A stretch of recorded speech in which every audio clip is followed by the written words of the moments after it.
राष्ट्रीय आय एवं योग्यता आधारित परीक्षा की तैयारी कर रहे सभी विद्यार्थियों का इस वीडियो में बहुत बहुत स्वागत है। साथ ही साथ अन्य परीक्षाओं की तैयारी कर रहे प्रतियोगी परीक्षाओं की तैयारी कर रहे विद्यार्थियों का भी इस वीडियो में बहुत बहुत स्वागत है। आज है प्रैक्टिस सेट नंबर 13 और इस प्रैक्टिस सेट में हम लेकर के आए हैं 30 बहुत ही महत्वपूर्ण प्रश्न जो कि आपके आने वाले सभी परीक्षाओं के लिए बहुत ही महत्वपूर्ण साबित होंगे। तो प्लीज़ वीडियो को पूरा देखिएगा और अगर आपने इससे पहले 12 वीडियोस नहीं देखे हैं तो आप उनको देख लीजिएगा। विज्ञान की सीरीज़ के अंतर्गत हम प्रतिदिन 30 प्रश्न विज्ञान के और प्रतिदिन 30 प्रश्न सामाजिक विज्ञान के लेकर के आते हैं। तो आज का वीडियो स्टार्ट करते हैं। पहला क्वेश्चन है, फलों का विकास होता है। फलों का विकास किसके द्वारा होता है? पहला ऑप्शन दिया गया है प्रांकुर द्वारा, दूसरा ऑप्शन दिया गया है मूलांकुर द्वारा, तीसरा ऑप्शन दिया गया है अंडाशय द्वारा और चौथा ऑप्शन दिया गया है उपर्युक्त में से कोई भी नहीं। तो इस प्रश्न का जो सही उत्तर हो जाएगा ऑप्शन नंबर सी करेक्ट होगा, अंडाशय के द्वारा।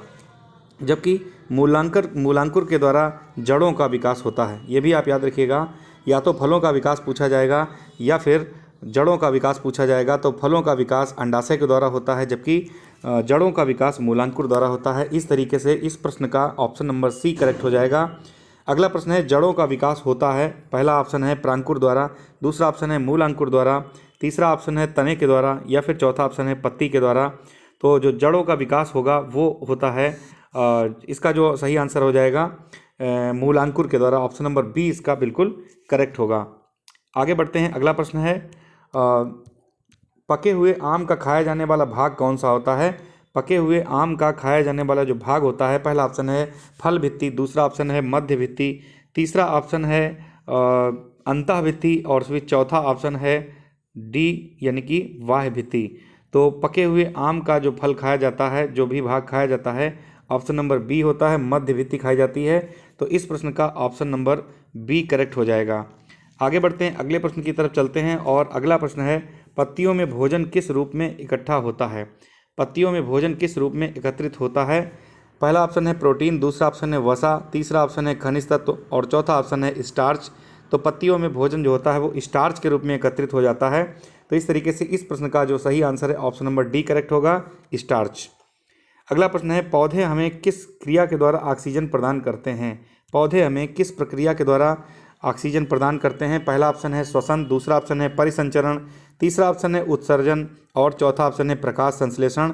तो इस प्रश्न का सही आंसर हो जाएगा ऑप्शन नंबर डी, प्रकाश संश्लेषण। इसको हम लोग फोटोसिंथेसिस कहते हैं।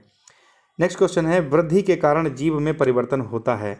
वृद्धि के कारण अगर किसी भी जीव में वृद्धि होती है तो उसमें कौन सा परिवर्तन होता है? तो आकार में परिवर्तन होता है या फिर आकृति में परिवर्तन होता है, आकार एवं आयतन दोनों में परिवर्तन होता है या फिर आयतन में परिवर्तन होता है। तो इसका सही आंसर हो जाएगा ऑप्शन नंबर सी, आकार एवं आयतन दोनों में परिवर्तन होता है। अगला प्रश्न है, कोशिका के अतिरिक्त ऊर्जा का संचयन कहाँ पर होता है? कोशिका के अतिरिक्त जो ऊर्जा का संचयन होता है ये कहाँ पर होता है? पहला ऑप्शन है एटीपी अणुओं में, दूसरा ऑप्शन है एडीबी अणुओं में, तीसरा ऑप्शन है डीएनए अणुओं में और चौथा ऑप्शन है आरएनए अणुओं में।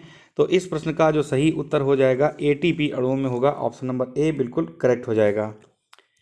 अगला प्रश्न है, हाइड्रा अपना भोजन कहाँ से किससे प्राप्त करता है?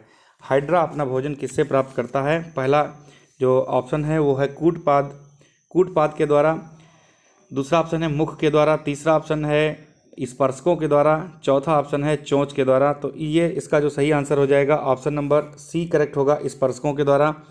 चौथा जो नेक्स्ट क्वेश्चन है, आमाशय में स्रावित करता है। आमाशय में कौन सा अम्ल स्रावित होता है? पहला ऑप्शन है तनु हाइड्रोक्लोरिक अम्ल, दूसरा है तनु सल्फ्यूरिक अम्ल, तीसरा ऑप्शन है तनु साइट्रिक अम्ल, चौथा ऑप्शन है तनु नाइट्रिक अम्ल। तो इस प्रश्न का जो सही उत्तर हो जाएगा, इस प्रश्न का जो सही उत्तर होगा पहला ऑप्शन सही होगा, तनु हाइड्रोक्लोरिक अम्ल यानी कि HCl। अगला प्रश्न है, कीटभक्षी पौधे उन स्थानों पर पाए जाते हैं जहां भूमि में कमी होती है। अर्थात ऐसी कौन सी भूमि होती है जहां पर क्या चीज़ कमी होती है जिसके कारण कीटभक्षी पौधे उगाते हैं? पहला ऑप्शन नाइट्रोजन, दूसरा है ऑक्सीजन, तीसरा ऑप्शन है कैल्शियम, चौथा ऑप्शन है फास्फोरस। तो इस प्रश्न का सही आंसर हो जाएगा ऑप्शन नंबर ए बिल्कुल सही होगा, नाइट्रोजन की कमी से वहाँ पर भूमि में कीटभक्षी पौधे उगाते हैं। आगे चलते हैं अगले क्वेश्चन की ओर। अगला क्वेश्चन है, लार में कौन सा एंजाइम पाया जाता है? तो लार में जो एंजाइम पाया जाता है उससे हम लोग कहते हैं टाइलिन। तो ऑप्शन नंबर डी करेक्ट हो जाएगा। अगला प्रश्न है आहार नाल का सबसे बड़ा भाग क्या होता है? तो आहार नाल का सबसे बड़ा भाग होता है छोटी आंत। ऑप्शन नंबर सी करेक्ट होगा। नेक्स्ट क्वेश्चन है प्रत्येक जबड़े में कृंतक दांतों की संख्या कितनी होती है? 4। बी ऑप्शन सही हो जाएगा। अगला प्रश्न है कूटपाद की सहायता से चलने वाला जो प्राणी है वो कौन सा है? तो पहला ऑप्शन है अमीबा, दूसरा यूग्लिना, तीसरा ऑप्शन है घेंगा, चौथा ऑप्शन है केचुआ। तो इस प्रश्न का जो सही आंसर हो जाएगा ऑप्शन नंबर ए करेक्ट होगा, अमीबा। अमीबा जो होता है ये कूटपाद की सहायता से चलता है। और केचुए की बात करें तो इसमें जो है कोई भी आँख नहीं पाई जाती है, ये भी आप लोग याद रखिएगा। मनुष्य की मुख गुहा में कितने प्रकार के दांत पाए जाते हैं? मुख गुहा में कितने प्रकार के दांत पाए जाते हैं? तो 4 प्रकार के दांत पाए जाते हैं। ऑप्शन नंबर बी करेक्ट होगा। अगला प्रश्न है पित्त रस जो होता है वो स्रावित होता है कहाँ से? पहला ऑप्शन है आमाशय द्वारा, दूसरा है छोटी आंत के द्वारा, तीसरा है पैंक्रियाज के द्वारा, चौथा ऑप्शन है यकृत के द्वारा। तो जो पित्त रस का स्राव होता है वो यकृत के द्वारा स्रावित होता है। ऑप्शन नंबर डी करेक्ट हो जाएगा। यकृत की अगर बात करें तो इसी को हम लोग लीवर कहते हैं और ये मनुष्य के शरीर की सबसे बड़ी ग्रंथि होती है। अगला प्रश्न है स्वस्थ दांतों और हड्डियों के लिए आवश्यक खनिज कौन सा है? तो स्वस्थ दांतों और हड्डियों के लिए जो आवश्यक खनिज होता है उसे हम लोग कैल्शियम के नाम से जानते हैं। तो ऑप्शन नंबर बी इसका बिल्कुल करेक्ट हो जाएगा। अगला प्रश्न निम्नलिखित में से पाचक एंजाइम कौन सा नहीं है? यानी कि कौन सा एंजाइम इनमें से है जो पाचक नहीं है? पहला है पेप्सिन, दूसरा रेनिन, तीसरा इंसुलिन, चौथा है एमाइलोप्सिन। तो इंसुलिन जो इंसुलिन होता है ये एंजाइम पाचक एंजाइम नहीं है। तो ऑप्शन नंबर सी इसका करेक्ट हो जाएगा। और अगला प्रश्न है प्रकाश संश्लेषण में कौन सी गैस बाहर निकलती है? प्रकाश संश्लेषण जब होता है तो उसमें कौन सी गैस बाहर निकलती है? पहला ऑप्शन है ऑक्सीजन, दूसरा ऑप्शन है कार्बन डाइऑक्साइड, तीसरा ऑप्शन है कार्बन मोनोऑक्साइड, चौथा ऑप्शन है नाइट्रोजन डाइऑक्साइड। तो इस प्रश्न का सही आंसर हो जाएगा ऑप्शन नंबर ए ऑक्सीजन। अगला प्रश्न है पौधे हमें किस प्रक्रिया के द्वारा ऑक्सीजन प्रदान करते हैं? तो सीधा सा इसका आंसर हो जाएगा प्रकाश संश्लेषण। नेक्स्ट क्वेश्चन है प्रकाश संश्लेषण कोशिका के किस अंग में होती है?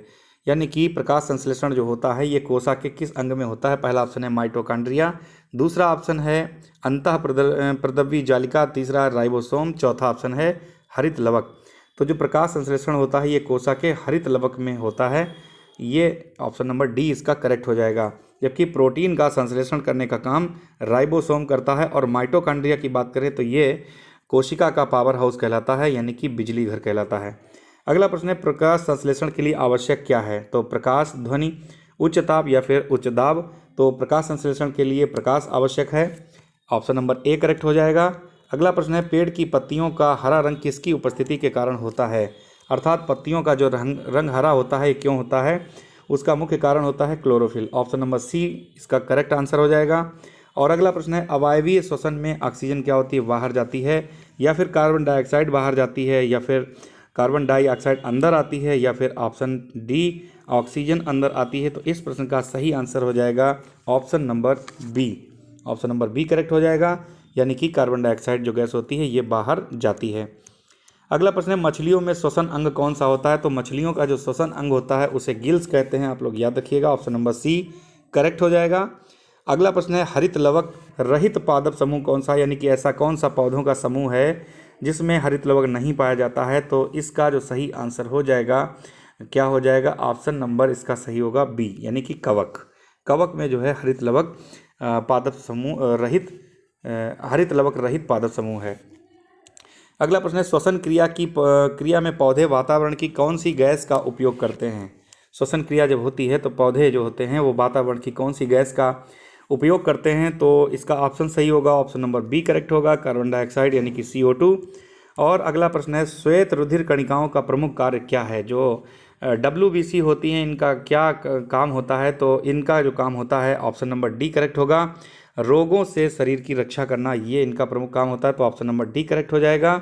WBC का जो जीवन काल होता है वो 1 से लेकर 4 दिन होता है, जबकि RBC यानी कि लाल रक्त कणिकाओं का जो जीवन काल होता है वो 100 से लेकर के 120 दिन तक होता है।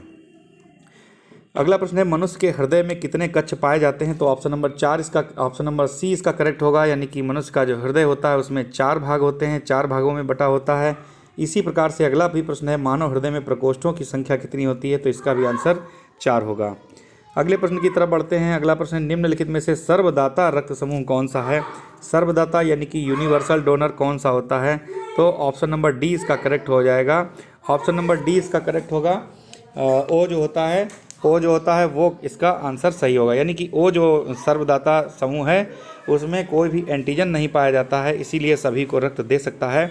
साथ ही साथ अगर हम ऑप्शन नंबर सी की बात करें, ए बी जो होता है ये सर्वग्राही होता है, यानी सभी से ये रक्त ले सकता है। नेक्स्ट क्वेश्चन है, रुधिर का थक्का जमाने में सहायक कौन है? तो इसका जो सही ऑप्शन हो जाएगा ऑप्शन नंबर डी सही होगा। लाल रक्त जो इसका सही आंसर हो जाएगा प्लेटलेट्स। तो सही आंसर हो जाएगा इसका प्लेटलेट्स, यानी कि ऑप्शन नंबर डी इसका करेक्ट हो जाएगा। अगले प्रश्न की तरफ बढ़ते हैं। पल्मोनरी शिला कहाँ पर खुलती है? दाएं अलिंद में या फिर बाएं अलिंद में, दाएं निलय में या फिर बाएं निलय में? तो ऑप्शन नंबर इसका कौन सा सही होगा? तो इस प्रश्न का जो सही आंसर हो जाएगा ऑप्शन नंबर बी करेक्ट होगा, बायां अलिंद। बाएं अलिंद में जो है पल्मोनरी शिला खुलती है। अगला प्रश्न है, निम्नलिखित में से सर्वग्राही रक्त समूह कौन सा है? तो सर्वग्राही जो रक्त समूह है इसका सही आंसर हो जाएगा ऑप्शन नंबर ए है ए, ऑप्शन नंबर बी है बी, तीसरा ऑप्शन है ऑप्शन नंबर सी है ए बी, और ऑप्शन नंबर डी है ग्रुप जो ओ है ये सही होगा। तो इस तरीके से इस प्रश्न का जो सही आंसर हो जाएगा फिर से देखते हैं इसके ऑप्शंस। निम्नलिखित में से सर्वग्राही समूह कौन सा है? तो ए ऑप्शन है ए, दूसरा ऑप्शन है बी, तीसरा ऑप्शन है ए बी, तीसरा ऑप्शन है डी, तीसरा ऑप्शन है सी और चौथा ऑप्शन है ओ। तो इसमें जो सही आंसर इसका हो जाएगा सर्वग्राही जो होता है वो ऑप्शन नंबर सी इसका करेक्ट होगा, यानी कि जो ए बी वाला रक्त समूह होता है ये सभी से रक्त ले सकता है। अगला प्रश्न है, रक्त के जमने में सहायक है? पहला ऑप्शन है लाल रक्त कणिका, दूसरा है श्वेत रक्त कणिका, तीसरा है प्लेटलेट्स, चौथा है इनमें से कोई भी नहीं। तो इस प्रश्न का सही आंसर हो जाएगा option number C platelets. Platelets जो होता है ये रक्त को जमाने में सहायक होता है। अगला प्रश्न है, किस ब्लड ग्रुप में प्रतिरक्षी नहीं पाए जाते हैं? मोस्ट इंपॉर्टेंट क्वेश्चन है, प्रतिरक्षी किस में नहीं पाया जाता है? तो पहला ऑप्शन है ग्रुप ए, दूसरा ऑप्शन है ग्रुप बी, तीसरा ऑप्शन है ग्रुप ए बी और चौथा ऑप्शन है ग्रुप ओ। तो इस प्रश्न का सही आंसर हो जाएगा ऑप्शन नंबर सी, यानी कि ए बी वाला जो ए बी रक्त समूह होता है इसमें कोई भी प्रतिरक्षी नहीं पाया जाता है, जबकि ग्रुप ओ वाला जो होता है इसमें कोई भी एंटीजन नहीं पाया जाता है। तो इस तरीके से इस प्रश्न का सही आंसर हो जाएगा ऑप्शन नंबर सी। अगला प्रश्न है, किससे रुधिर वर्ग में प्रतिजन अनुपस्थित होता है? यानी कि एंटीजन नहीं होता है, तो ओ वाला ऑप्शन इसमें जो ऑप्शन नंबर डी है ये बिल्कुल करेक्ट होगा। इसमें एंटीजन नहीं पाया जाता इसीलिए ये सभी को रक्त दे सकता है, और ए बी में कोई भी प्रतिरक्षी नहीं पाया जाता इसीलिए ये सभी से रक्त ले सकता है। अगला प्रश्न है, किस पौधे में वर्धी प्रजनन पत्तियों के द्वारा होता है? किस पौधे में वर्धी प्रजनन पत्तियों के द्वारा होता है? पहला ऑप्शन है आम, दूसरा है अमरंद, तीसरा है अजूबा, चौथा ऑप्शन है गुलाब। तो इस प्रश्न का जो सही आंसर हो जाएगा ऑप्शन नंबर सी करेक्ट हो जाएगा, अजूबा। अगला प्रश्न है, निम्नलिखित में से किसमें मुकुलन के द्वारा प्रजनन होता है? केचुआ, दूसरा ऑप्शन है मेढक, तीसरा ऑप्शन है हाइड्रा, चौथा ऑप्शन है मछली। तो इन चार ऑप्शंस में से कौन सा आंसर सही होगा? तो इसका आंसर सही होगा ऑप्शन नंबर सी, हाइड्रा। अगला प्रश्न है, इनमें से किस पौधे में कायिक जनन पत्तियों के द्वारा होता है? कायिक जनन पत्तियों के द्वारा होता है, किसमें होता है? तो इसका भी आंसर हो जाएगा अजूबा, यानी कि ऑप्शन नंबर डी करेक्ट होगा। अगले प्रश्न की तरफ चलते हैं, पत्तियों में हरा रंग किसके कारण होता है? तो सही आंसर इसका option number B, chlorophyll. Next question है, फलों का विकास किसके द्वारा होता है? तो जो फलों का विकास होता है ये अंडाशय के द्वारा होता है, ऑप्शन नंबर सी करेक्ट हो जाएगा, जबकि मूलांकुर के द्वारा जड़ों का विकास होता है। अगले प्रश्न की तरफ बढ़ते हैं। अगला प्रश्न है, पके हुए आम का खाया जाने वाला भाग कौन सा है? तो पके हुए आम का खाया जाने वाला भाग होता है मध्य भित्ति, ऑप्शन नंबर बी इसका करेक्ट होगा। अगला प्रश्न है, जड़ों का विकास होता है किसके द्वारा? तो इसका सही आंसर हो जाएगा ऑप्शन नंबर बी, मूलांकुरों के द्वारा। नेक्स्ट क्वेश्चन है, पत्तियों में भोजन किस रूप में एकत्रित होता है? तो इसका सही आंसर है स्टार्च के रूप में, ऑप्शन नंबर डी सही हो जाएगा। नेक्स्ट क्वेश्चन है, मरुद्भिद पौधों में पत्तियां छोटी या नुकीली होती हैं, आखिर इसका क्या काम होता है? तो मरुद्भिद जो पौधे होते हैं इनकी पत्तियां छोटी होती हैं या फिर नुकीली होती हैं। और पहला ऑप्शन है भार कम करने के लिए, दूसरा ऑप्शन है जल के क्षय को रोकने के लिए, तीसरा ऑप्शन है आयतन कम करने के लिए, और चौथा ऑप्शन है सुंदर लगती हैं। तो इन चार ऑप्शंस में से जो सही आंसर हो जाएगा ऑप्शन नंबर बी करेक्ट होगा। जल के क्षय को रोकने के लिए जो मरुद्भिद पौधे होते हैं इनकी पत्तियां छोटी अथवा नुकीली होती हैं। नेक्स्ट क्वेश्चन है, अनुवांशिक पदार्थ में अचानक परिवर्तन क्या कहलाता है? अगर कोई भी अनुवांशिक पदार्थ है उसमें अचानक परिवर्तन होता है तो उसे क्या कहा जाता है? पहला ऑप्शन है अनुकूलन, दूसरा ऑप्शन है प्राकृतिक चयन, तीसरा ऑप्शन है उत्परिवर्तन और चौथा ऑप्शन है जनन। तो इन चार ऑप्शन में से जो सही आंसर है ऑप्शन नंबर सी करेक्ट है, उत्परिवर्तन कहलाता है। और अगला प्रश्न है, सजीवों में आनुवांशिकता की इकाई क्या होती है? सजीवों में जो आनुवंशिकता की इकाई होती है, पहला ऑप्शन है गुणसूत्र, दूसरा है जीन, तीसरा ऑप्शन है डीएनए और चौथा ऑप्शन है आरएनए। तो इस प्रश्न का सही आंसर हो जाएगा ऑप्शन नंबर बी, जीन। अगले प्रश्न की तरफ बढ़ते हैं। अगला प्रश्न है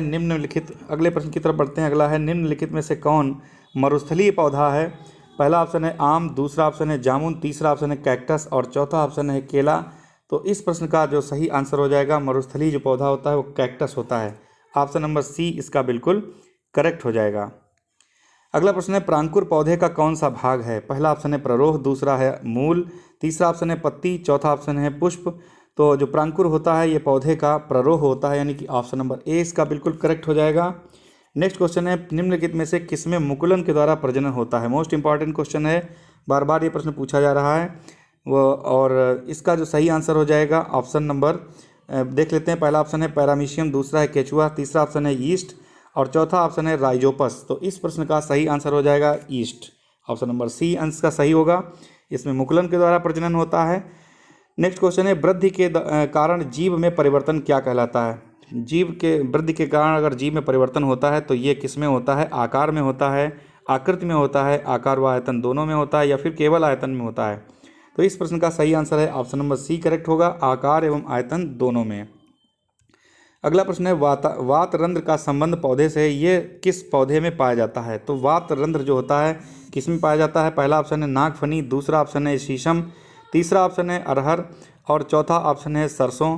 तो इस प्रश्न का जो सही आंसर हो जाएगा ऑप्शन नंबर ए करेक्ट होगा, नागफनी। और निम्नलिखित में से कौन पौधे के नर जननांग कहे जाते हैं?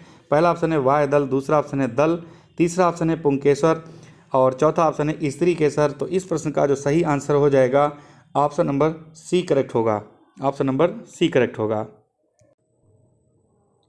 अगला प्रश्न है नींबू में घुलनशील विटामिन कौन सा है? इनमें से कौन सा ऑप्शन जो है वो नींबू में घुलनशील है? तो पहला ऑप्शन है विटामिन ए, दूसरा ऑप्शन है विटामिन बी, तीसरा ऑप्शन है विटामिन सी और चौथा ऑप्शन है विटामिन के। तो नींबू में जो घुलनशील विटामिन है उसका नाम है ऑप्शन नंबर सी, यानी कि विटामिन सी जो होता है ये नींबू में घुलनशील है।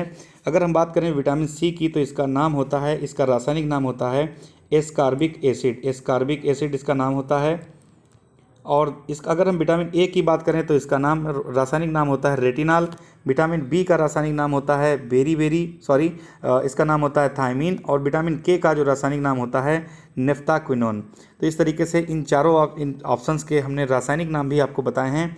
विटामिन ए की कमी से जो होने वाला रोग है उसको रतौंधी कहते हैं, और विटामिन बी की कमी से जो रोग हो जाता है उसको बेरी कहते हैं, और विटामिन सी की कमी से जो रोग हो जाता है उसे हम लोग कहते हैं स्कर्वी रोग कहते हैं। तो नींबू में घुलनशील विटामिन कौन सा है? ऑप्शन नंबर सी करेक्ट हो जाएगा, यानी कि विटामिन सी। आगे बढ़ते हैं। अगला प्रश्न है H1N1 वायरस से फैलने वाला रोग कौन सा होता है? H1N1 से वायरस से फैलने वाला जो रोग होता है, ऑप्शन पहला एड्स, दूसरा है स्वाइन फ्लू, तीसरा ऑप्शन है मलेरिया और चौथा ऑप्शन है उपर्युक्त में से कोई भी नहीं। तो इस प्रश्न का जो सही आंसर हो जाएगा ऑप्शन नंबर बी करेक्ट होगा, स्वाइन फ्लू। अगर एड्स की बात करें तो ये वायरस होता है HIV वायरस के कारण होता है एड्स। नेक्स्ट क्वेश्चन है HIV संबंधित है, इसका ऑप्शन क्या सही होगा? अभी हमने आपको बता ही दिया है, तो इसका ऑप्शन सही होगा ऑप्शन नंबर डी, एड्स। अगला क्वेश्चन है किसकी कमी से घेंघा रोग हो जाता है? हमने कई बार आपको बताया है कि इसे ही ग्वाइटर रोग कहा जाता है, और ये घेंघा रोग जो होता है ये आयोडीन की कमी से होता है। तो इसका ऑप्शन नंबर ए बिल्कुल सही होगा। आगे बढ़ते हैं अगले प्रश्न पर। नेक्स्ट क्वेश्चन है जल में घुलनशील विटामिन कौन सा है? दो तरीके से प्रश्न आता है, या तो जल में घुलनशील विटामिन पूछा जाता है या फिर वसा में घुलनशील विटामिन पूछा जाता है। तो आप याद रखिएगा विटामिन बी और सी जो होता है ये जो होते हैं ये जल में घुलनशील विटामिन होते हैं, इसीलिए इसका ऑप्शन नंबर बी करेक्ट होगा। जबकि ए, डी और ADE, K ये चार ऐसे विटामिन हैं जो कि वसा में घुलनशील होते हैं। तो इस तरीके से इस प्रश्न का जो सही ऑप्शन है वो ऑप्शन नंबर बी है। अगला क्वेश्चन है एनीमिया रोग किस तत्व की कमी किसके कारण हो जाता है? तो जो एनीमिया रोग होता है पहला ऑप्शन है लोहा, दूसरा नाइट्रोजन, तीसरा है पोटेशियम, चौथा ऑप्शन है ऑक्सीजन। तो इस प्रश्न का जो सही आंसर है ऑप्शन नंबर ए करेक्ट होगा, लोहा के कारण जो है एनीमिया रोग हो जाता है। नेक्स्ट क्वेश्चन है दूध में क्या नहीं पाया जाता है? दूध में ऐसा कौन सी चीज़ है जो नहीं पाई जाती? पहला ऑप्शन है कार्बोहाइड्रेट, ये पाया जाता है, दूसरा ऑप्शन है विटामिन, ये भी पाया जाता है, तीसरा ऑप्शन है वसा, ये भी पाया जाता है, और चौथा ऑप्शन है विटामिन सी। तो ये नहीं पाया जाता है, यानी कि इसका ऑप्शन नंबर डी बिल्कुल करेक्ट हो जाएगा। दूध में विटामिन सी नहीं पाया जाता है। आगे बढ़ते हैं, अगला क्वेश्चन है एड्स रोग का पता लगाने के लिए कौन सा परीक्षण किया जाता है। अगर हम एड्स के रोग का पता लगाने के लिए परीक्षण की बात करें तो इसका कौन सा परीक्षण होता है। पहला ऑप्शन है एलिसा परीक्षण, दूसरा है विडॉल टेस्ट, तीसरा ईसीजी और चौथा ऑप्शन है एक्सरे।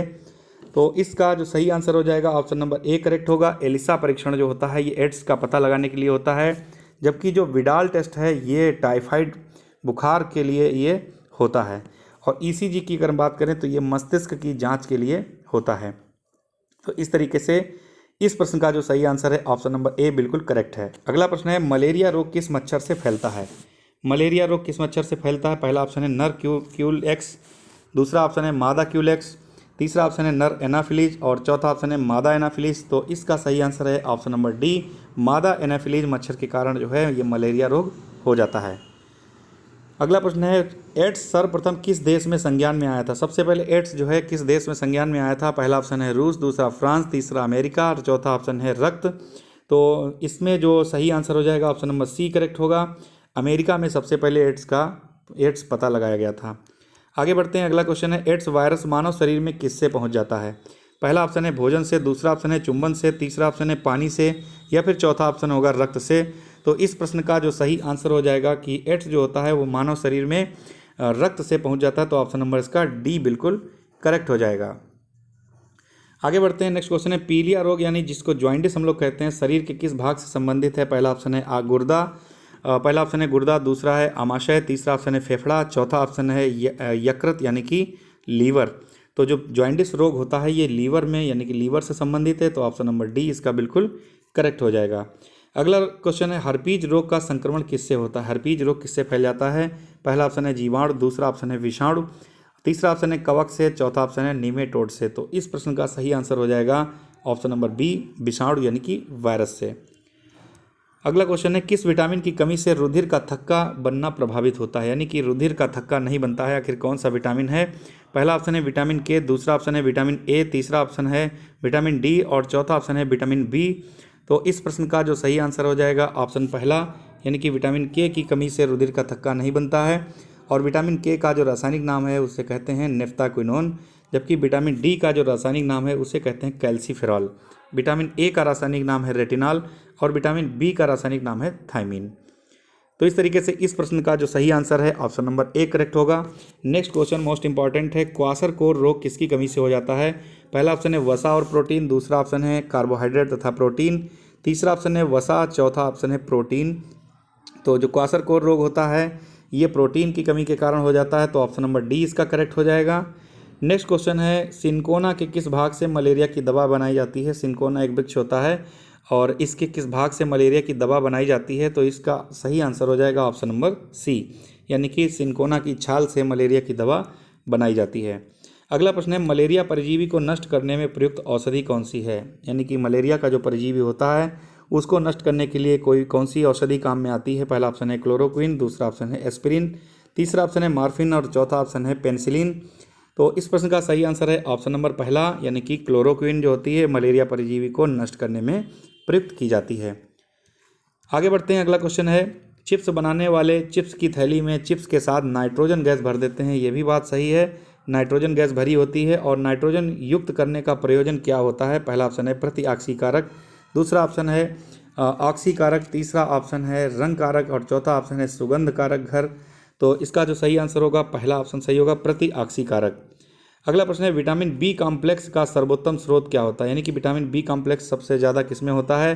पहला ऑप्शन है नींबू में, दूसरा ऑप्शन है अंकुरित बीज में, तीसरा ऑप्शन है यकृत में या फिर चौथा ऑप्शन है चर्बी में। तो विटामिन बी कॉम्प्लेक्स जो होता है ये सबसे ज़्यादा किस में पाया जाता है, ये सबसे ज़्यादा पाया जाता है अंकुरित बीज में। तो ऑप्शन नंबर 20 का करेक्ट हो जाएगा, जबकि नींबू में पाया जाता है विटामिन सी। अगला क्वेश्चन है किस विटामिन की कमी से रतौंधी रोग हो जाता है। बार बार ये प्रश्न मैं बता चुका हूँ, रतौंधी रोग जो होता है वो विटामिन ए की कमी से हो जाता है। ऑप्शन सी बिल्कुल सही है, जबकि विटामिन सी की कमी से स्कर्वी रोग हो जाता है। अगला प्रश्न है पैकेट का दूध संरक्षित किया जाता है। पैकेट का जो दूध होता है वो किसके द्वारा संरक्षित किया जाता है। तो पहला ऑप्शन है रसायनों के द्वारा, दूसरा हिमीकरण द्वारा, तीसरा ऑप्शन है पाश्चुरीकरण द्वारा और चौथा ऑप्शन है किण्वन द्वारा। तो इस प्रश्न का सही आंसर हो जाएगा पाश्चुरीकरण के द्वारा। तो दूध का पैकेट जो होता है पैकेट में जो दूध होता है उसे पाश्चुरीकरण के द्वारा हम लोग सुरक्षित कर सकते हैं। अगला प्रश्न है, निम्नलिखित द्वारा एड्स होता है। एड्स किसके द्वारा होता है? पहला ऑप्शन है जीवाणु द्वारा, दूसरा ऑप्शन है पतंगा द्वारा, तीसरा ऑप्शन है विषाणु द्वारा और चौथा ऑप्शन है प्रोटोजोआ के द्वारा। तो इस प्रश्न का सही आंसर हो जाएगा विषाणु, HIV वायरस के द्वारा जो है एड्स फैलता है। तो ऑप्शन नंबर सी करेक्ट होगा। नेक्स्ट क्वेश्चन मोस्ट इंपॉर्टेंट है, सजीव तथा निर्जीव के बीच की कड़ी कौन सी है? वर्ष 2018 में पूछा गया प्रश्न है। सजीव तथा निर्जीव के बीच की जो कड़ी होती है वो विषाणु होती है। ऑप्शन नंबर बी इसका बिल्कुल करेक्ट होगा। आगे बढ़ते हैं अगले क्वेश्चन की तरफ और अगला क्वेश्चन है, पेनिसिलिन की खोज किसने की थी? तो पेनिसिलिन की खोज किसने की थी? पहला ऑप्शन है रॉबर्ट हुक, दूसरा ऑप्शन है रॉबर्ट ब्राउन, तीसरा ऑप्शन अलेक्जेंडर फ्लेमिंग, चौथा ऑप्शन है उपर्युक्त में से कोई भी नहीं। तो पेनिसिलिन की जो खोजकर्ता थे उनका नाम था अलेक्जेंडर फ्लेमिंग, यानी कि ऑप्शन नंबर सी बिल्कुल सही होगा। बात करते हैं रॉबर्ट हुक की, तो रॉबर्ट हुक के द्वारा कोशिका की खोज की गई थी, जबकि रॉबर्ट ब्राउन के द्वारा केंद्रक की खोज की गई थी। नेक्स्ट क्वेश्चन है, क्लोरोलिन जो दवा है ये किससे बनाई जाती है? पहला ऑप्शन है फफूंद से, दूसरा ऑप्शन है जीवाणु से, तीसरा ऑप्शन है शैवाल से, चौथा ऑप्शन है विषाणु से। तो इस प्रश्न का जो सही आंसर हो जाएगा ऑप्शन नंबर बी करेक्ट होगा, जीवाणु से। नेक्स्ट क्वेश्चन है, डेंगू का वाहक क्या है? डेंगू रोग जो है किससे होता है? इस समय डेंगू बहुत ज़्यादा चल रहा है, तो डेंगू रोग किससे फैल जाता है? पहला ऑप्शन है इजिप्टी, दूसरा है मादा एनाफिलीज, तीसरा ऑप्शन है घरेलू मक्खी और चौथा ऑप्शन है कॉकरोच।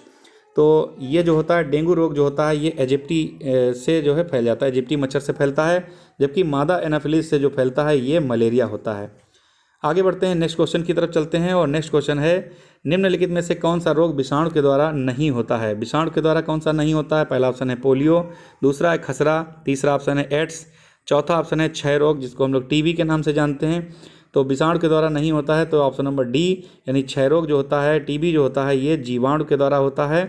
और बाकी इसमें जो भी ऑप्शन दिए गए हैं वे सभी ऑप्शंस जो है विषाणु के द्वारा होते हैं, यानी कि पोलियो, खसरा और एड्स ये वायरस के द्वारा होते हैं। अगला प्रश्न है, चेचक के टीके की खोज किसने की थी? बहुत ही इंपॉर्टेंट क्वेश्चन है। पहला ऑप्शन है लुई पास्चर, दूसरा है एडवर्ड जेनर, तीसरा ऑप्शन है रॉबर्ट कोच और चौथा ऑप्शन है अलेक्जेंडर फ्लेमिंग। तो अलेक्जेंडर फ्लेमिंग को हम बता चुके हैं, इन्होंने पेनिसिलिन की खोज की थी। और चेचक के टीके की अगर हम बात करें तो इसका सही आंसर है option number B, Edward Jenner महोदय ने चेचक का टीका खोजा था, जबकि लुई पास्चर महोदय ने रेबीज का टीका खोजा था। और रॉबर्ट कोच की अगर बात करें तो इन्होंने हैजे यानी टीबी हैजे की जो है यानी कालरा के जो टीका था उसकी इन्होंने खोज की थी। अगला क्वेश्चन है, पेट दर्द में प्रयोग करने वाली औषधि कौन सी है? पहला ऑप्शन है एंटीबायोटिक, दूसरा ऑप्शन है एंटीपायरेटिक, तीसरा ऑप्शन है एंटीस्पास्मोडिक, चौथा ऑप्शन है उपर्युक्त में से कोई भी नहीं। तो इसका जो सही आंसर हो जाएगा एंटीस्पास्मोडिक। तो ऑप्शन नंबर सी इसका बिल्कुल करेक्ट होगा। आगे बढ़ते हैं, नेक्स्ट क्वेश्चन है, ऑक्जेलिक अम्ल जो है होता है, पहला ऑप्शन है सुई की आकृति, दूसरा ऑप्शन है टार्ट्रिक अम्ल मकड़ी के जाल की और तीसरा ऑप्शन है साइट्रिक अम्ल जो होता है ये तारे की आकृति। तो इनमें से पूछा जा रहा है कि ये क्वेश्चन यहाँ पर मिस्टेक है। नेक्स्ट क्वेश्चन की तरफ चलते हैं, निम्नलिखित सामान्य पदार्थों के पीएच को बढ़ते हुए क्रम में लिखना है। और जो सामान्य पदार्थों का जो पीएच होता है, जैसे कि पानी का जो पीएच होता है वो 7 होता है, तो इस तरीके से इसमें पूछा गया कि सबसे ज़्यादा किसका है, तो बढ़ते हुए क्रम में लिखना है। तो मिल्क ऑफ मैग्नीशियम जो होता है इसका ऑप्शन नंबर सी बिल्कुल करेक्ट हो जाएगा। नेक्स्ट क्वेश्चन की तरफ चलते हैं, धावन सोडा का रासायनिक सूत्र क्या है? मोस्ट इंपॉर्टेंट क्वेश्चन है, धावन सोडा का रासायनिक सूत्र पूछा गया है, तो इसका ऑप्शन नंबर सी करेक्ट होगा, Na2CO3 ये धावन सोडा का रासायनिक सूत्र है। आगे बढ़ते हैं, नेक्स्ट क्वेश्चन है, इलेक्ट्रॉन की खोज करने वाले वैज्ञानिक कौन है? मोस्ट इंपॉर्टेंट क्वेश्चन है, इलेक्ट्रॉन की खोज करने वाले वैज्ञानिक कौन हैं? तो इस प्रश्न का जो सही आंसर है सर जे थॉमसन, यानी कि ऑप्शन नंबर बी करेक्ट होगा। जबकि जो न्यूटन है इन्होंने गुरुत्वाकर्षण का नियम दिया था। आगे बढ़ते हैं, U-92-238 के नाभिक में न्यूट्रॉनों की संख्या कितनी है? तो न्यूट्रॉनों की संख्या इसमें है 146, तो ऑप्शन नंबर सी करेक्ट हो जाएगा, यानी कि 238 में से हम 92 माइनस करेंगे तो 146 आ जाएगा। आगे बढ़ते हैं, हाइड्रोक्लोरिक अम्ल का पीएच कितना हो सकता है? तो हाइड्रोक्लोरिक जो अम्ल होता है उसका पीएच पूछा गया कितना हो सकता है, तो इसका पीएच हो सकता है 3, यानी कि ऑप्शन नंबर ए बिल्कुल करेक्ट हो जाएगा। अगला क्वेश्चन है, चूने के पानी की अभिक्रिया क्या है? चूने के जो पानी की अभिक्रिया है उसे कहते हैं ऊष्माक्षेपी, तो ऑप्शन नंबर बी करेक्ट होगा। अगला क्वेश्चन है, NaHSO4 लवण है, कौन सा लवण है? पहला ऑप्शन है अम्लीय, दूसरा है क्षारीय, तीसरा है उदासीन, चौथा है संकर। इस प्रश्न का सही आंसर हो जाएगा ऑप्शन नंबर ए अम्लीय। अगला क्वेश्चन है जो कि इंपॉर्टेंट क्वेश्चन है, इसको मैं स्टार दे देता हूँ। फिटकरी का रासायनिक सूत्र क्या है? तो फिटकरी का रासायनिक सूत्र पहला ही ऑप्शन सही हो जाएगा, ये ऑप्शन सही हो जाएगा K2SO4.Al2SO4 24H2O। तो इसका ऑप्शन नंबर ए करेक्ट होगा। आगे बढ़ते हैं, अगला क्वेश्चन है सिरके में कौन सा अम्ल उपस्थित होता है? मोस्ट इंपॉर्टेंट क्वेश्चन है, सिरके में कौन सा अम्ल उपस्थित होता है? पहला ऑप्शन है हाइड्रोक्लोरिक अम्ल, दूसरा है फार्मिक अम्ल, तीसरा ऑप्शन है एसिटिक अम्ल और चौथा ऑप्शन है उपर्युक्त में से कोई भी नहीं। तो सिरके में जो अम्ल उपस्थित होता है उसे हम लोग एसिटिक अम्ल के नाम से जानते हैं। तो ऑप्शन नंबर सी इसका करेक्ट हो जाएगा। अगला क्वेश्चन है RA88226 में नाभिक में न्यूट्रॉन और प्रोटॉनों की संख्या कितनी है? न्यूट्रॉन और प्रोटॉनों की संख्या पूछी गई है। इसका पहला ऑप्शन बिल्कुल करेक्ट होगा 138 और 88। अगला क्वेश्चन है शुद्ध जल का पीएच मान कितना होता है? हम लोग इसकी बात कर चुके हैं। शुद्ध जल का जो पीएच मान होता है वो पूरा 7 होता है, यानी कि उदासीन होता है। तो ऑप्शन सी करेक्ट होगा। अगला क्वेश्चन है ऊष्माक्षेपी जो अभिक्रिया होती है उसमें क्या होता है? पहला ऑप्शन है ऊष्मा अवशोषित होती है, दूसरा ऑप्शन है ऊष्मा निकलती है, तीसरा ऑप्शन है ऊष्मा बदलती नहीं है और चौथा ऑप्शन है उसमें उपर्युक्त में से कोई भी नहीं। तो इस प्रश्न का सही आंसर है ऑप्शन बी, ऊष्मा निकलती है। आगे बढ़ते हैं, वह पदार्थ जो किसी दूसरे पदार्थ को प्रोटॉन दे सकते हैं वे क्या कहलाते हैं? वह पदार्थ जो किसी दूसरे पदार्थ को प्रोटॉन दे सकते हैं उसे क्या कहते हैं? अम्ल कहते हैं या फिर क्षार कहते हैं या फिर यौगिक कहते हैं या फिर मिश्रण कहते हैं? तो इन 4 ऑप्शंस में से जो सही आंसर हो जाएगा उसे अम्ल कहेंगे। पहला ऑप्शन बिल्कुल करेक्ट होगा। नेक्स्ट क्वेश्चन है साल्ट केक क्या होता है? इनमें से कौन सा ऑप्शन ऐसा है जो कि साल्ट केक से संबंधित है? पहला ऑप्शन, इसमें जो सही आंसर हो जाएगा सीधे सीधे हम इसका आंसर बताते हैं, तो ऑप्शन बी करेक्ट होगा, यानी कि Na2SO4। Option number B correct हो जाएगा। नेक्स्ट क्वेश्चन है कैल्शियम हाइड्रोक्साइड का रासायनिक सूत्र क्या है? जितने भी रासायनिक सूत्र हैं ये इंपॉर्टेंट हैं, इनमें से प्रबल आने की संभावनाएं हैं। कैल्शियम हाइड्रोक्साइड का जो सूत्र होता है इनमें से कौन सा सही हो जाएगा? ऑप्शन नंबर डी इसका करेक्ट होगा, CaOH2। ये ऑप्शन नंबर डी करेक्ट है। अगला प्रश्न है परमाणु के नाभिक में उपस्थित मूल कण कौन सा होता है? परमाणु का जो नाभिक होता है उसमें क्या उपस्थित होता है? पहला है प्रोटॉन न्यूट्रॉन, दूसरा है प्रोटॉन इलेक्ट्रॉन, तीसरा ऑप्शन है न्यूट्रॉन इलेक्ट्रॉन और चौथा ऑप्शन है प्रोटॉन न्यूट्रॉन। तो इस प्रश्न का सही आंसर हो जाएगा ऑप्शन नंबर पहला सही हो जाएगा। इसमें पहला ऑप्शन और चौथा ऑप्शन बिल्कुल सेम टू सेम है, तो कोई भी आप लगा सकते हैं। पहला ऑप्शन इसका बिल्कुल सही है, प्रोटॉन न्यूट्रॉन। आगे बढ़ते हैं, अगला क्वेश्चन है वह यौगिक जो पदार्थ की तीनों अवस्थाओं में रह सकता है उसे हम लोग इसमें से कौन सा ऑप्शन सही होगा? वह पदार्थ जो पदार्थ की तीनों अवस्थाओं में रह सकता है, पहला ऑप्शन है मीथेन, दूसरा ऑप्शन है जल, तीसरा ऑप्शन है नाइट्रोजन गैस, चौथा ऑप्शन है प्रोड्यूसर गैस। तो तीनों अवस्थाओं में कौन रह सकता है? इसका ऑप्शन बी करेक्ट होगा, जल। अगला क्वेश्चन है किस तत्व के वायतम कक्ष में 8 इलेक्ट्रॉन होते हैं? मोस्ट इंपॉर्टेंट क्वेश्चन है, 8 इलेक्ट्रॉन किस में होते हैं? तो इस प्रश्न का सही आंसर हो जाएगा ऑप्शन नंबर बी करेक्ट होगा, Ne। नेक्स्ट क्वेश्चन है कौन सा कण विद्युत उदासीन होता है? इंपॉर्टेंट क्वेश्चन है, कौन सा कण विद्युत उदासीन होता है? पहला है अल्फा, दूसरा बीटा, तीसरा प्रोटॉन, चौथा ऑप्शन है न्यूट्रॉन। तो विद्युत उदासीन कौन होता है? ऑप्शन नंबर डी करेक्ट होगा, न्यूट्रॉन। आगे बढ़ते हैं, अगला क्वेश्चन है निम्नलिखित में से कौन सा यौगिक है? निम्नलिखित में से कौन सा यौगिक है? पहला ऑप्शन दूध, दूसरा पानी, तीसरा वायु और चौथा ऑप्शन है नींबू रस। तो इंपॉर्टेंट क्वेश्चन है, तो इसका ऑप्शन नंबर बी करेक्ट होगा, पानी। आगे बढ़ते हैं, अगला क्वेश्चन है सोडियम जल से क्रिया करके क्या बनाता है? सोडियम जो होता है जल से अब क्रिया करते क्या बनाएगा? पहला ऑप्शन बिल्कुल करेक्ट होगा, NaOH। अगला क्वेश्चन है धावन सोडा का रासायनिक सूत्र क्या होता है? धावन सोडा का रासायनिक सूत्र पूछा गया है, तो इसका पहला ऑप्शन बिल्कुल करेक्ट हो जाएगा, Na2CO3। ऑप्शन नंबर ए बिल्कुल करेक्ट होगा। अगला क्वेश्चन है P2O5 में फास्फोरस की संयोजकता कितनी होगी? तो इस प्रश्न का जो सही आंसर है ऑप्शन नंबर बी करेक्ट होगा, 5। अगला क्वेश्चन है एक यौगिक दिया हुआ है MsO4 में धातु M की जो संयोजकता है वो कितनी हो जाएगी? तो इस प्रश्न का जो सही आंसर है ऑप्शन नंबर डी करेक्ट होगा, यानी कि 4। आगे बढ़ते हैं, नेक्स्ट क्वेश्चन है खाने वाले सोडा का रासायनिक सूत्र क्या है? खाने वाला जो सोडा होता है उसका रासायनिक सूत्र पूछा गया है और इसका रासायनिक सूत्र जो होता है ऑप्शन नंबर बी करेक्ट हो जाएगा, NaHCO3। तो ऑप्शन नंबर बी इसका करेक्ट होगा। अगला क्वेश्चन है एक यौगिक दिया गया है M3PO4 में धातु M की संयोजकता कितनी है? तो इस प्रश्न का जो सही आंसर हो जाएगा ऑप्शन नंबर 2 सही, ऑप्शन नंबर बी सही होगा, यानी कि 2। अगला क्वेश्चन है एक इलेक्ट्रॉन का द्रव्यमान हाइड्रोजन परमाणु के द्रव्यमान का लगभग कितना होता है? इंपॉर्टेंट क्वेश्चन है, बिल्कुल संभावित हो सकता है। 2019 में पूछा गया प्रश्न है। तो एक जो इलेक्ट्रॉन का द्रव्यमान हाइड्रोजन परमाणु के द्रव्यमान का लगभग 1/1837, यानी कि ऑप्शन नंबर पहला बिल्कुल करेक्ट हो सकता है, अब करेक्ट हो जाएगा, ऑप्शन नंबर ए सही होगा, 1/1837। अगला प्रश्न है, एक तत्व के M के क्लोराइड का सूत्र MCl2 है, इसके कार्बोनेट का सूत्र क्या होगा? तो इस क्वेश्चन को आप लोग देख लीजिए, इसका सही आंसर हो जाएगा ऑप्शन नंबर डी, MCO3। अगला क्वेश्चन है, परिवर्ती संयोजकता प्रदर्शित करता है, जो परिवर्ती संयोजकता होती है क्या प्रदर्शित करता है? इस प्रश्न का सही आंसर हो जाएगा Na या Ba या Fe या फिर Mg। तो इसका सही आंसर होगा ऑप्शन नंबर सी, Fe। अगला क्वेश्चन है, संघनित जल वाष्प क्या होती है? तो संघनित जल वाष्प इनमें से क्या है? पहला ऑप्शन है भूमिगत जल, दूसरा ऑप्शन है नदी जल, तीसरा ऑप्शन है वर्षा जल और चौथा ऑप्शन है समुद्री जल। तो इस प्रश्न का जो सही आंसर हो जाएगा ऑप्शन नंबर सी करेक्ट होगा। संघनित जल वाष्प जो होती है इसको ही हम लोग वर्षा जल कहते हैं। अगला प्रश्न है, परमाणुओं का संगठित समूह जो पदार्थों को स्वतंत्र अवस्था में रखता है उसे हम क्या कह सकते हैं? पहला ऑप्शन है अणु, दूसरा ऑप्शन है परमाणु, तीसरा ऑप्शन है तत्व, चौथा ऑप्शन है सूक्ष्मतम कण। तो इसका सही आंसर हो जाएगा ऑप्शन पहला यानी कि अणु। अगला क्वेश्चन है, गंधक और लोहे के चूर्ण के मिश्रण को पृथक कर सकते हैं, किसके द्वारा हम लोग किस आधार पर पृथक कर सकते हैं?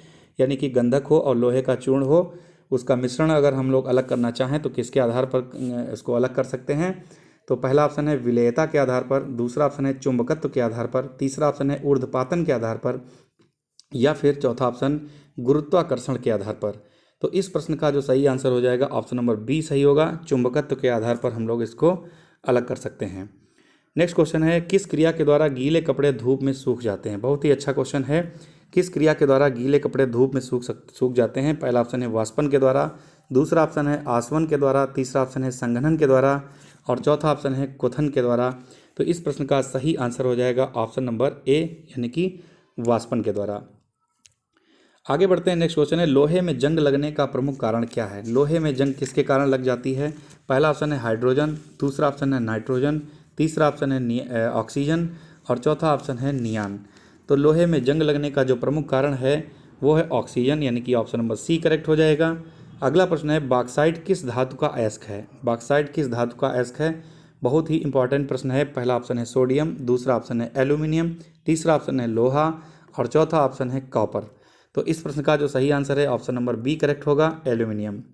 नेक्स्ट क्वेश्चन है, किस धातु में तन्यता का गुण नहीं है? यानी कि इनमें से कौन सी धातु ऐसी है जिसमें तन्यता का गुण नहीं है? पहला ऑप्शन है जिंक, दूसरा ऑप्शन है लोहा, तीसरा ऑप्शन है एल्यूमिनियम, चौथा ऑप्शन है चांदी। तो इसका सही आंसर हो जाएगा पहला ऑप्शन, यानी कि जिंक में कोई भी तन्यता का गुण नहीं होता है, बाकी एल्यूमिनियम, लोहा और चांदी इन सभी में तन्यता का गुण होता है।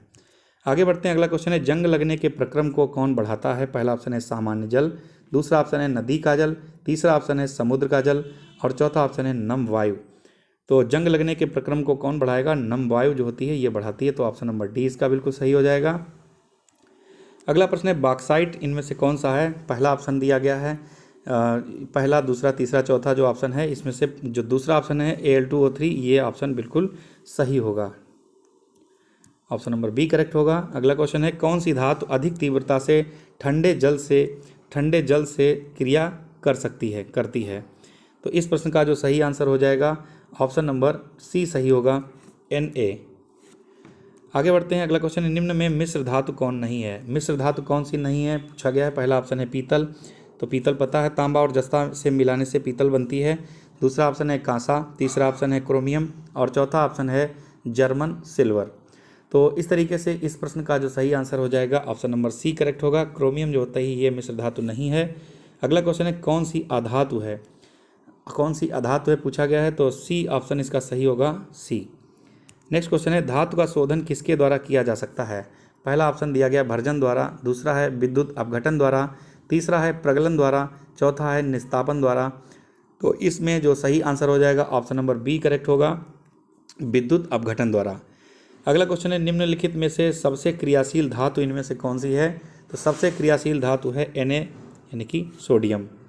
आगे बढ़ते हैं, अगला क्वेश्चन है, निम्न में से किसकी उपस्थिति में लोहे में जंग लगती है? किसकी उपस्थिति में लोहे में जंग लगती है? तो पहला है शुष्क वायु में, दूसरा है नम वायु में, तीसरा ऑप्शन है केवल नमी में, चौथा ऑप्शन है इनमें सभी में। तो बी ऑप्शन इसका करेक्ट हो जाएगा। नम वायु में लोहे में जंग लगता है। अगला क्वेश्चन है कैलामाइन किसका अयस्क है, मोस्ट इंपॉर्टेंट क्वेश्चन है।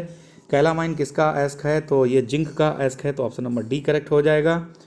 अगला क्वेश्चन है जो सामान्य ताप पर द्रव है उसे वो कौन सा है, वह धातु जो सामान्य ताप पर द्रव है वो कौन सी है। पहला ऑप्शन है पारा, दूसरा है लोहा, तीसरा है ब्रोमीन, चौथा ऑप्शन है जल।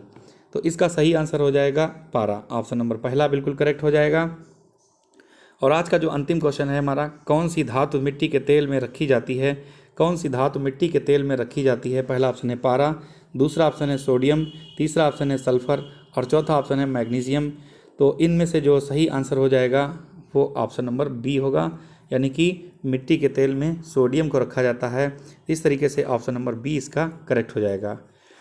तो आज ये प्रैक्टिस सेट नंबर हमने 13 अपलोड किया है और इससे पहले हम 12 प्रैक्टिस सेट अपलोड कर चुके हैं। तो अगर आपने उसको नहीं देखा है तो देख लीजिएगा। विज्ञान की सीरीज़ के अंतर्गत ये हमने सबसे बड़ा वीडियो अपलोड किया है और इस वीडियो में बहुत ज़्यादा प्रश्न हैं, तो इसको पूरा देखिएगा और अगर इसको आप 2-3 बार देखेंगे तो इनमें से कोई भी प्रश्न आपका गलत नहीं होगा।